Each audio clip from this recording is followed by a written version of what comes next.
హోలీ రోజు పిల్లలకి మిఠాయి పేర్లు వేస్తారని ఎంతమంది తెలుసు? తెలంగాణలో అయితే పక్కా అందరికి తెలిసే ఉంటుంది. ఎందుకంటే ఇది ఒక సంప్రదాయం అన్నమాట. హోలీ రోజు పిల్లలకి కొత్త బట్టలు పెట్టి మిఠాయి పేర్లు అయితే వేస్తారనమాట. సో ఎవ్రీ ఇయర్ మేము మా పిల్లలకైతే మిఠాయి పేర్లు అయితే వేస్తాము. సో ఈ ఇయర్ అయితే అమ్మ వాళ్ళు రాలేకపోయారు కరెక్ట్ ఎగ్జాక్ట్ హోలీ రోజు అనమాట. సో తర్వాత రోజు వచ్చి పిల్లలకి కొత్త బట్టలు పెట్టి మిఠాయి పేర్లు అయితే వేశారు. సో ఒక దగ్గర పెట్టి బొట్టు అయితే పెడుతున్నాము. పిల్లల్ని ఒక దగ్గర కూర్చోపెట్టడం అంటే అదొక పెద్ద పని అనే చెప్పాలి. పైగా ధన్వన్కి బొట్టు పెట్టడం అంటే అదొక పెద్ద టాస్కే. ఎందుకంటే కుంకుమ కళ్ళలో పడుతుందని అదేదో ఆ రెడ్ కలర్ చూసి ఇంకా భయపడుతూ ఉంటాడనమాట. ఫిర్బీ కష్టపడి బొట్టు పెట్టి అయితే కూర్చోబెట్టాము. సో కూర్చోబెట్టి మిఠాయి పేర్లు అయితే వేసాము. కానీ అది చూసినప్పటి నుంచి అది చాక్లెట్ అనుకొని అది తినేదాకా ఒకటే ఏడుపు. బట్టలు కూడా సరిగా పెట్టుకోలేడు. బట్టలు కూడా రాగానే కొత్త బట్టలు కవర్లకి తీసుకొని ఫస్ట్ వేసేసుకున్నాడు అనమాట.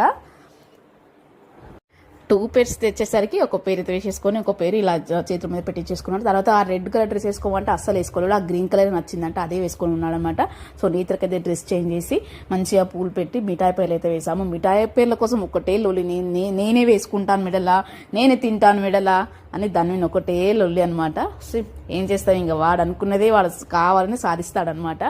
అడగడం మర్చిపోయాను, మీలో ఎంతమంది మీరు చిన్నగా ఉన్నప్పుడు మిఠాయి పేర్లు వేసుకున్నారు? నాకైతే చాలా బాగా గుర్తుంది. నేను మా చెల్లి మిఠాయి పేర్లు మిడలు వేసుకొని మొత్తం ఆ మిఠాయి పేర్లు అయిపోయేదాకా మిడలకించి తీసేవాళ్ళమే కాదనమాట. అందులో ఇంకా colours yellow colour, pink colour, exact ఈ కలర్ కావాలని తీసుకొని మరి వేసుకునే వాళ్ళము. వేసుకొని తినేదాకా అది చాలా టేస్ట్ అనిపించేది. మరి ఎందుకో ఇప్పుడైతే తినాలనిపించలేదు. టేస్ట్ మారిపోయి ఉండొచ్చు నాకు తెలిసి. బట్ ఏదో అదొక మెమరీ. ఇది చూసినప్పుడల్లా నాకు మా చిన్నప్పటి జ్ఞాపకాలు అయితే గుర్తొస్తూ ఉంటాయన్నమాట. అవి ఇంకా మా పిల్లలకి ఇలా షేర్ చేసుకోవడం, ఇలా వాళ్ళకు కూడా మిఠాయి పేర్లు వేయడం చాలా మంచిగా అనిపిస్తుంది.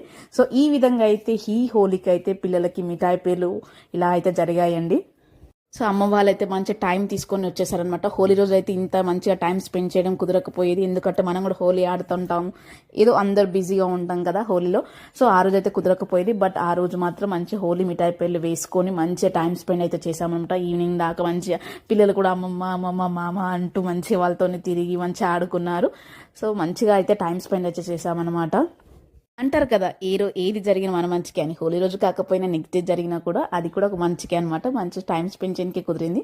సో నా వీడియో మీకు నచ్చింది అనుకుంటున్నాను. నచ్చితే లైక్ చేయండి, షేర్ చేయండి. ఇలాంటి మంచి వీడియోస్ కోసం నా ఛానల్ని సబ్స్క్రైబ్ చేసుకోండి. Thank you.